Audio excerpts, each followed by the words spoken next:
Bueno, a continuar con la siguiente clase. Entonces, estamos viendo las reacciones en el proceso de reformación. Vimos que las más importantes son la deshidrogenación, deshidrociclización y la isomerización, ¿no? Nos habíamos quedado en isomerización y habíamos comentado que esta la podemos dividir en dos, en isomerización de parafinas y de naftenos. La de parafinas dice que es de menor velocidad que la anterior, que es la deshidrociclización. Es ligeramente exotérmica y básicamente procede en los sitios ácidos del catalizador, o sea, requiere acidez. Bajo el mecanismo del ion carbonio, es una reacción independiente de la presión de operación y con las temperaturas normales de operación se logra una buena aproximación al equilibrio. Entonces, aquí tenemos un ejemplo. Esta S de aquí se fue por ahí. Y como aprovecho para ir corrigiendo el texto, voy a corregirlo. Entonces, aquí un ejemplo que tengo una cadena lineal. Por supuesto, este R sigue siendo algo parecido como esto. Y después esto lo que va a hacer es que se va a formar aquí una lateral, ¿no? Puede ser una cadena, grupos aquí alquilos. Y la ventaja es que estos tienen mayor octanaje que las cadenas lineales.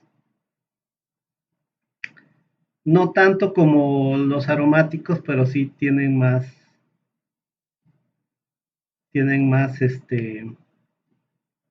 octanaje.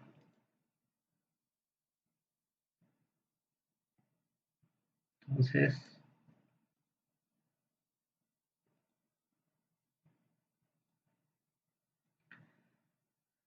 ya está. Bueno, viene la isomerización de naftenos que habíamos visto ya un poco. Dice, es el primer paso para convertir una alquilciclopentano. O sea, estos son grupos alquilos. Este R que puede ser, por ejemplo, el metilo, el etilo, etcétera. Y este es un ciclopentano, y sea un compuesto aromático. O sea, ya habíamos comentado que se convierte en un ciclohexano, más otro R un poco más corto que el que se tenía acá. Entonces dice, consiste en el reacomodo de un anillo de 5 átomos de carbono a uno de 6. Esta reacción es catalizada por los centros ácidos. Es más exotérmica que la isomerización de parafinas. Ok, viene el inciso, perdón, bueno, sí, el inciso 4, que es la hidrodesintegración de parafinas. Esta ya es una reacción indeseable. Dice, se efectúa en los sitios ácidos del catalizador. Es una reacción exotérmica relativamente rápida.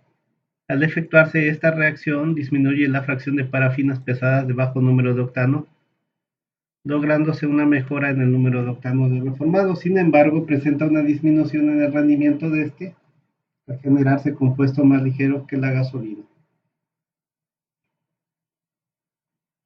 Entonces,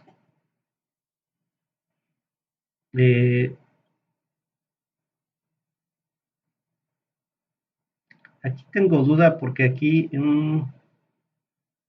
así, sí está bien. Entonces, es como si cortáramos aquí el ejemplo. Si cortáramos acá, o sea, se rompe acá. Y como hay hidrógeno, se forma este compuesto y más este otro. Ojo, a la hora de romperse se va a formar una olefina, un doble enlace, pero el hidrógeno que tenemos aquí va a saturar, de manera que no van a quedar dobles enlaces, ¿no? Siempre y cuando haya hidrógeno, pues los dobles enlaces son muy reactivos, entonces es relativamente fácil que se sature, ¿no? Entonces, ¿por qué es indeseable? Porque a la hora de romper, por ejemplo, aquí, podríamos tener un compuesto de, por poner un ejemplo, si este R fuera un butilo, un grupo butilo,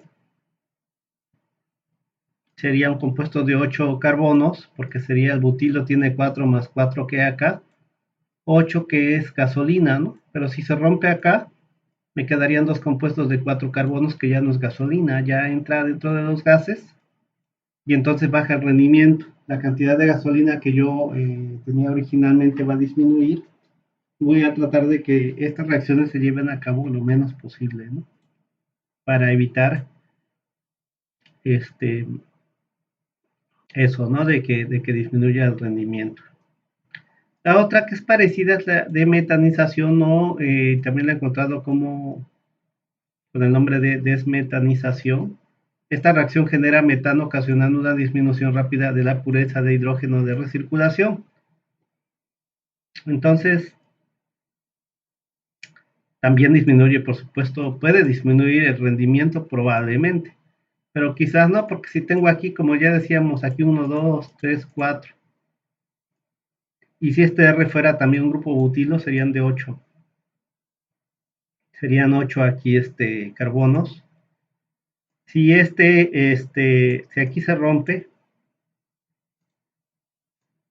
aquí, perdón, ahí se rompe, y con este hidrógeno se adiciona un hidrógeno aquí formando metano, y aquí este CH2 se convierte en un CH3, ¿no? Como aquí lo dejé separado, ¿no? Pero CH3. Entonces, si este tiene 4 carbonos más 4 son 8, le quitaríamos un carbono, quedarían 7, seguiría siendo una gasolina, quizás no necesariamente disminuye el rendimiento, pero dice que da un problemas con la pureza de hidrógeno de recirculación, porque como es muy ligero, es muy probable que a la hora de separar el hidrógeno, el primer separador en el cual vamos el producto a meter, a ese separador es para separar el hidrógeno que vamos a recircular para el proceso. Entonces, si se produce metano, es probable que en ese hidrógeno vaya una cantidad de metano, y por eso dice, disminuye la pureza. No me conviene entonces tampoco esta reacción. La otra es la desalquilación de aromáticos. Dice, es similar a desmetilación de un aromático, diferenciando solamente en el tamaño del fragmento eliminado del anillo. O sea, también puede haber esta reacción acá, desmetilación o desmetanización acá. Si este es un grupo CH3 o por ejemplo este RCH2 más CH3, pero se va un CH3, se rompe ahí, se forma metano también. La desalquilación es cuando son grupos más grandes, ¿no? Son, por ejemplo, del tilo, que es lo que dice aquí, del tamaño del fragmento eliminado del anillo. Si la cadena lateral de aquí es lo suficientemente grande, la reacción puede visualizarse como una desintegración de los iones carbono catalizada por el ácido también. La reacción de desalquilación se ve favorecida por la temperatura y la alta presión. Ok, entonces este R aquí puede ser una cadena de un poco grande, por ejemplo, de CH2, CH3. Quizás aquí se me forma un CH3 y aquí me queda otro CH3. O un CH2, CH2, CH3, ¿no? Que ya es un poco complicado porque ya es un compuesto de 9 carbonos. Entonces, muchas veces se refieren a desalquilación, no importa si este es CH3 o CH2, CH3, o sea, un grupo metilo o un grupo etilo, ¿no? Esos son grupos alquilo que a la hora de eliminarlos le llamamos desalquilación. Específicamente cuando este es un CH3 y se elimina, o cuando, aunque sea un CH2, CH3, se elimina más la parte de CH3, se le llama desmetilación, ¿no?, de un aromático. Comúnmente no me conviene por dos cosas. Muchas veces estos compuestos son, tienen un número de octanos altos y no me conviene que se vaya por ejemplo, R y me quede un grupo benceno, porque las normas me dicen que no, la gasolina no lleve mucho benceno por ser contaminante, por ser tóxico, cancerígeno, ¿no? Ok, vamos a ver, dice, intervención de la función ácida y metálica en las principales reacciones de reformación. Este es un esquemita en el cual aparece un poquito en forma general. Dice aquí, ese esquema generalizado presenta las reacciones que se llevan a cabo en el proceso de reformación catalítica, indicando además en qué tipo de reacciones interviene la función ácida y metálica del catalizador. Es lo interesante. Entonces, aquí, como ya no cabía, le pusimos aquí, son las reacciones de hidrodesintegración y de metanización. Aquí, estas de acá son las de isomerización de parafinas y aquí deshidrociclización, ¿no? ¿Ok? O sea, N-parafinas y isoparafinas podemos hacerlas mediante deshidrociclización a ciclopentano. Aquí pusimos ciclopentanos, también se podrían ir directamente a ciclohexanos. Y si se obtienen ciclopentanos, pues con isomerización de naftenos obtenemos ciclohexanos, ¿no? Estas N-parafinas o parafinas también se pueden desintegrar, o sea, producir más ligeros, ¿no? Entonces, esta dice que básicamente son catalizadas por la acidez. Aquí ponen también metal, también, pero no a gran medida, principalmente aquí es la desintegración en sí, es la acidez, y el metal pues lo que hace es hidrógeno ahí, con el hidrógeno para saturar, ¿no? Aquí se requieren las dos en la deshidrociclización. Y de N-parafinas a isoparafinas, es una reacción reversible, pero de acuerdo a las condiciones se puede ir de aquí para acá. Es catalizada por los sitios ácidos. De ciclopentano a ciclohexanos, esta isomerización de naftenos es catalizada por los sitios ácidos. La deshidrogenación por el metal, básicamente el platino puede ser hidrogenante y deshidrogenante, su función catalítica, y la desalquilación de desmetanización ahora de aromáticos. Ojo, es metal y ácido. Es un poquito los dos, ¿no? La acidez y el metal ahí para estar hidrogenando, etc. Y ahí se va a producir también aromáticos más ligeros, algo parecido con acá, pero acá estamos en la parte de isoparafinas y parafinas, que se generan productos más ligeros. Aquí ya los aromáticos, que esos grupos que puede tener un aromático metilos, etilos, se pueden desprender, por así decirlo, formar aromáticos más ligeros. Y quizás sí me siga quedando un aromático, pero quizás el benceno que no me conviene, ¿no? Entonces, por eso son reacciones indeseables, ¿no? La desalquilación, la desmetanización. En el punto 422 del temario dice proceso semi-regenerativo y CCR, aunque en realidad son tres podríamos decir que estos son los que han estado más fuertemente en la industria, más en México, pero hay uno más que también es muy importante. Entonces vamos a ver los tres, no nada más estos dos. Dice, las secciones que integran el proceso de reformación son sección de carga y reacción, sección de compresión de hidrógeno y sección de estabilización. El proceso semi-regenerativo, dice, aquí está caracterizado por operación continua en grandes periodos con decremento en la actividad del catalizador. Ojo aquí. Eventualmente los reformadores son retirados de operación periódicamente como resultado del depósito de carbón para regeneración del catalizador in situ. La regeneración es llevada a cabo a bajas presiones, aquí nos dice más o menos las presiones, como de 8 kilogramos por centímetro cuadrado. Acuérdense que 1 kilogramo por centímetro cuadrado casi es una atmósfera, con aire como fuente de oxígeno. El desarrollo de catalizadores bimetálicos y multimetálicos tienen la capacidad de tolerar altos niveles de coque, lo cual ha permitido a las unidades semi-regenerativas operar a entre 14 y 17 kilogramos por centímetro cuadrado con duraciones en los ciclos similares a las obtenidas a altas presiones.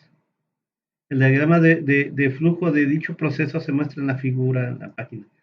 Bueno, anteriormente, cómo va evolucionando, ¿no? Estos procesos han ido evolucionando y antes se requerían presiones más elevadas aquí con hidrógeno para que no se desactivara tan pronto el catalizador por depósito de coque. Acuérdense que porque van de la mano con las reacciones de desintegración que se llevan a cabo ahí, sobre todo promovidas por la acidez del catalizador, que ya vimos que la acidez la da en este catalizador la lúmina es un poco ácida, pero para aumentar esa acidez hay que adicionarle cloro. Entonces, anteriormente se usaban presiones más altas que estas, después se bajaron esas presiones al utilizar catalizadores ya, como dice, bimetálicos y multimetálicos que, como dicen por ahí, se estabilizan más al catalizador, haciendo que funcione a mayores periodos, porque cuando ya quedamos que monometálicos eran muy activos y de hecho teníamos que apaciguar el catalizador con ácido sulfídrico. Entonces, dice, el proceso semi-regenerativo es un proceso de reformación convencional el cual opera continuamente durante un lapso arriba de un año. O sea, podemos tenerlo ahí un año sin parar para regenerar el catalizador, más o menos, arriba de un año. Dice, como la actividad catalítica decrece la producción de aromáticos y la pureza del subproducto hidrógeno, decaen porque se incrementa la hidrodesintegración. Esto también tiene que ver un poco porque cuando empieza a decrecer la actividad, lo que se hace muy comúnmente es adicionar cloro para aumentar la actividad. Entonces muchas veces se desorbe el cloro y esto pues hace que empiece a decrementar la actividad del catalizador y entonces lo que se hace es, se le adiciona cloro con agua, ahí va una relación agua-cloro para mantener más o menos un 1% de cloro en el catalizador, a menos los catalizadores de reformación del IMP de este tipo, por ahí andaban. El problema es que cuando la actividad catalítica ya es más bien por el coque, por el carbono que se está formando, el carbón que se está formando ahí, entonces al adicionar cloro lo que estamos haciendo es incrementando la hidrodesintegración. Entonces, y por eso dice, también a la hora de incrementar la hidrodesintegración, también la desmetilación y también por eso la pureza del hidrógeno también disminuye, ¿no? Acuérdense que va metano acá, aumenta la cantidad de metano que va ahí.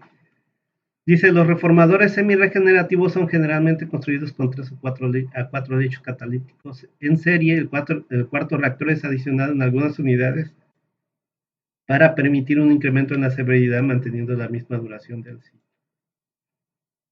Entonces aquí está un diagrama de flujo del proceso de reformación con sistema semi-regenerativo. ¿Por qué le llaman así? Porque cada varios meses, que aquí nos decían que puede ser hasta un año, ¿no? O más de un año, vamos a operar estos reactores. Comúnmente se divide en 3 reactores, ¿ok?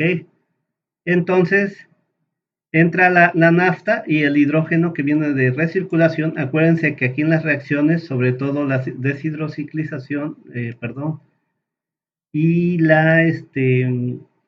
básicamente donde más es en la deshidrogenación de naftenos, se obtiene hidrógeno. Entonces esta planta obtiene hidrógeno Entonces entra la nafta desulfurada del proceso de HDS. Acuérdense, en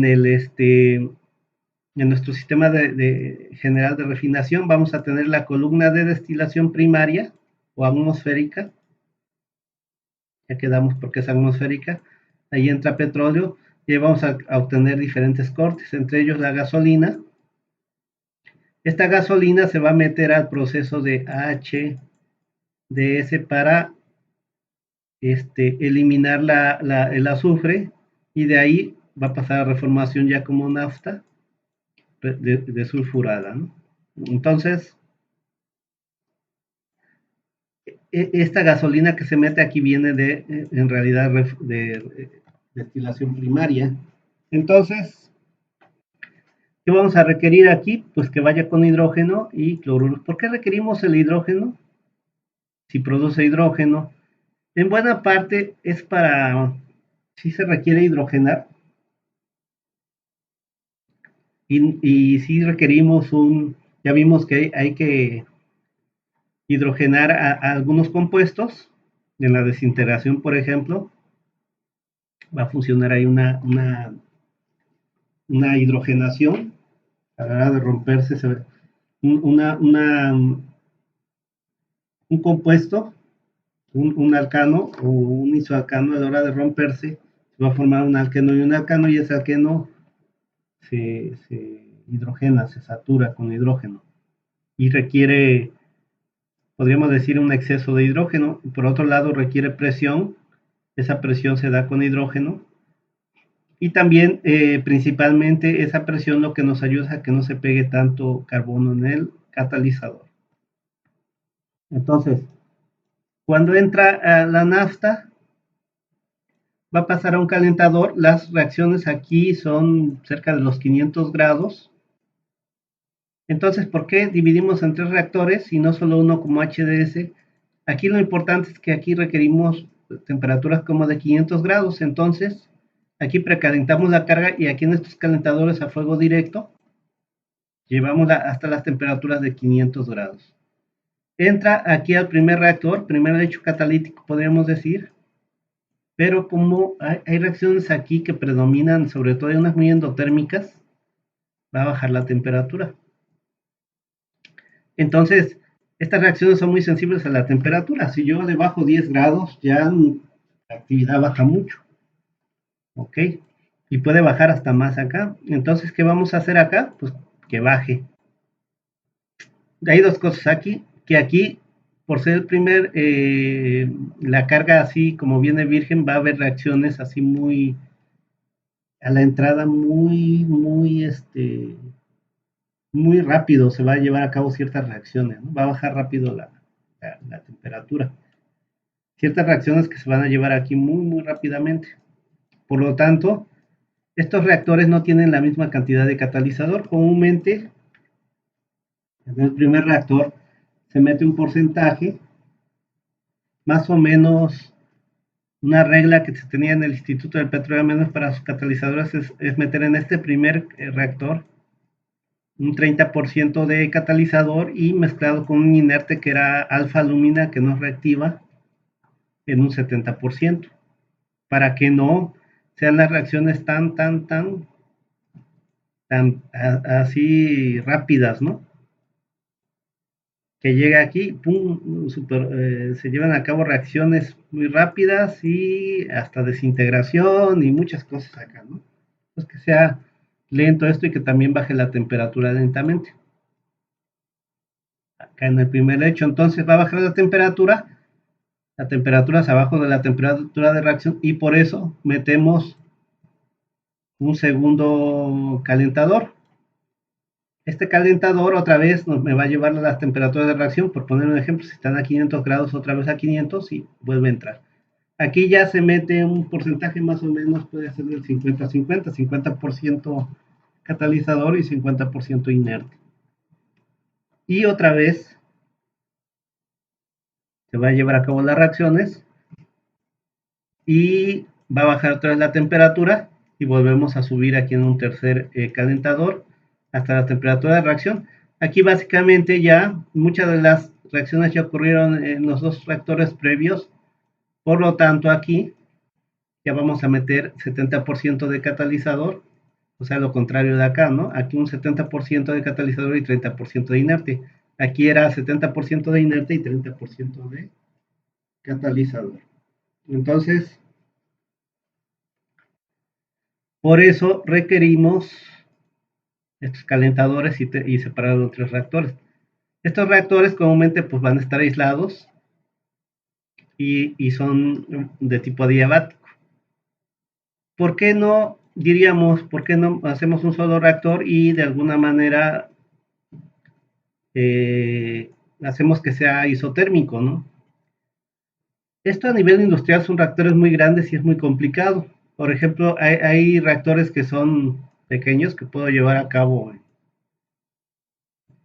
en una vasija de este tipo. Tengo esta vasija, aquí tengo el reactor, o un reactor de este tipo, ¿no? Pero si es un reactor pequeño, bueno, voy a poner este ejemplo de la vasija. Entonces, si aquí hubiera reacciones endotérmicas que bajaran la temperatura, yo aquí le adiciono un flujo de una corriente que me mantenga la temperatura.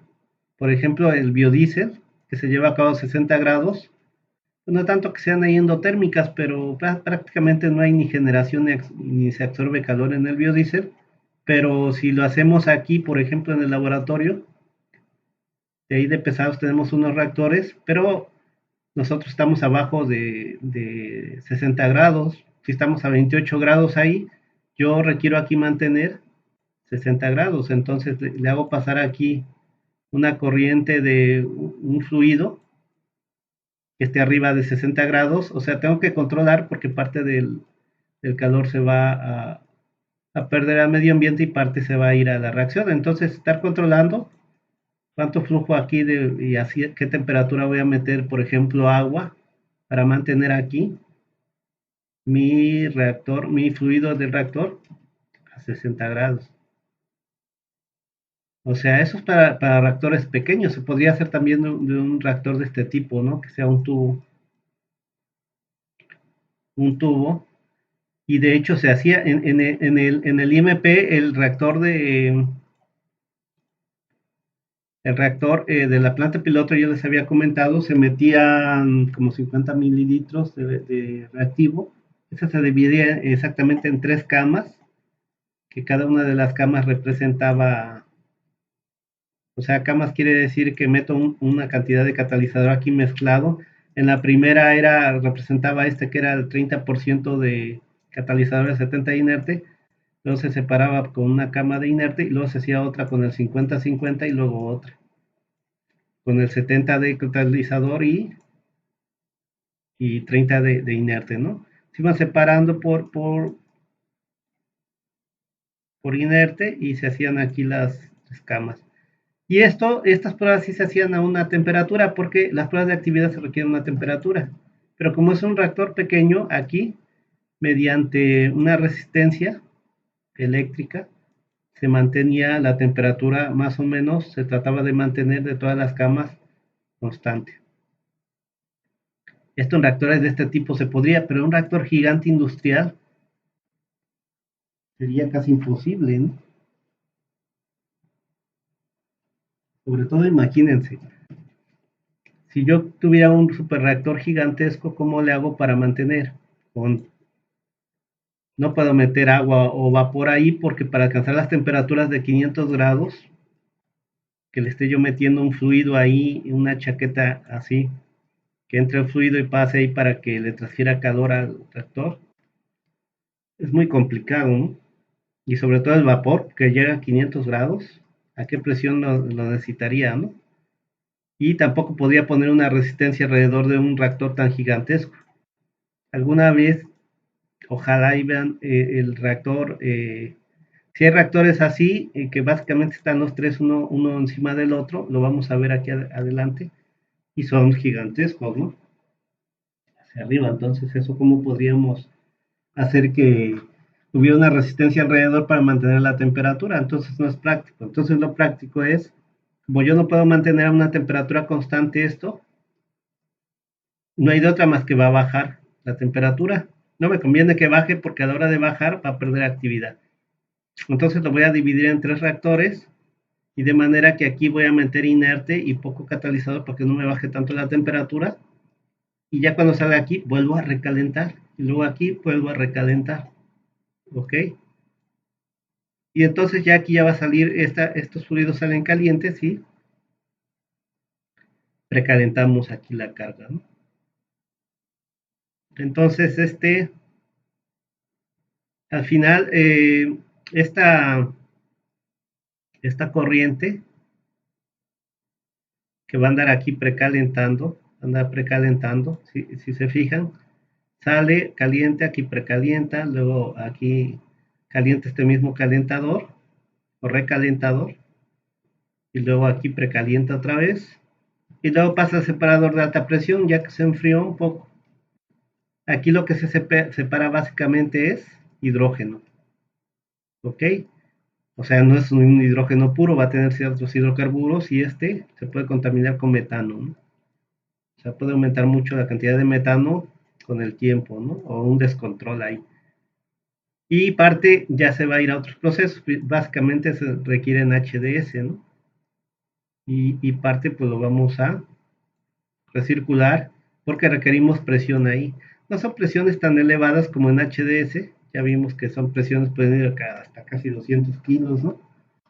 Desde abajo de 100 kilos hasta casi 200 dependiendo de lo que estemos hidrotratando. Aquí ya vimos que las reacciones, por ejemplo, acá son de 14 a 17. Más o menos. Y después, ya que sacamos por aquí los gases, básicamente no los gases en sí, sino queremos sacar hidrógeno principalmente, puede llevar unos hidrocarburos, principalmente metano, y lo que separamos por abajo, lo metemos al siguiente separador, en el cual ya vamos a separar así los gases. Aquí tratamos de recuperar el metano todavía, no todo el metano se va a ir, de hecho yo no quiero que se vaya metano por aquí, se puede ir un poco desde ahí, y el otro lo voy a separar por aquí, metano, etano, propano, butano, que es gas LP, y por el fondo de acá ya voy a obtener lo que le llaman reformado o la gasolina reformada. Ahora espero que se entienda por qué reformación, porque le damos una forma nueva, ¿no? De acuerdo a las reacciones, básicamente, de hecho, puedo yo tener hasta los mismos, hasta el mismo número de carbonos, pero ahora con una forma nueva. Lo reformamos, ¿no? Le damos una nueva forma. Por ejemplo, esta de una cadena lineal a una cadena cíclica. Y posteriormente, todavía no nada más a un ciclo hexano, ciclopentano, sino a un aromático, ¿no? De ahí la palabra de reformación de gasolinas. Eso no quiere decir que por aquí no todavía tengamos alcanos, podemos tener alcanos, casi no vamos a tener alquenos, por el hidrógeno se van a saturar, entonces básicamente son alcanos los que obtenemos, pero ya vamos a tener mucho mayor cantidad de aromáticos. En este producto también vamos a tener naftenos, ¿no? O sea, ciclohexanos, perdón, cicloalcanos, ¿no? Podemos tener e isómeros, ¿no? Y ya vimos que la cantidad de gasolina que yo metí acá, no toda la voy a obtener acá, voy a obtener una cantidad de gases, ¿no? O sea, va a disminuir mi cantidad de reformado, o sea, el rendimiento que voy a tener no va a ser el del 100%. Ya vimos aquí, en la clase pasada, cómo se calcula el rendimiento. Ahora vamos con el proceso CCR, que yo les comentaba un poquito. Déjenme ver cuánto va de tiempo.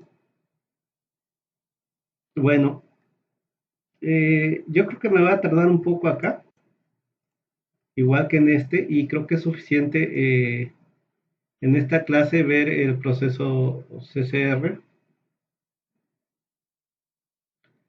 Entonces, lo vamos a ver en la otra clase porque ya vamos 35 minutos y ya no me da tiempo, pero aprovechando un poquito el tiempo, algunas de las observaciones que podemos comentar en este proceso semi-regenerativo, pues sí se regenera, pero hay que parar la planta.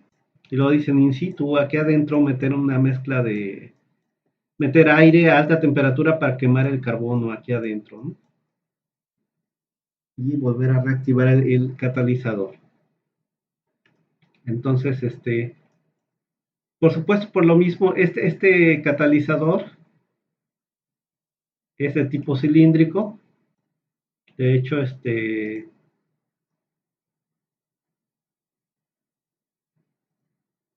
déjame ver, se lo voy a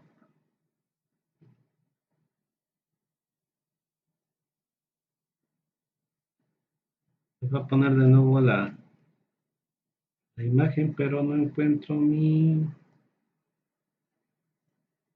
control. Es Para recordar entonces la forma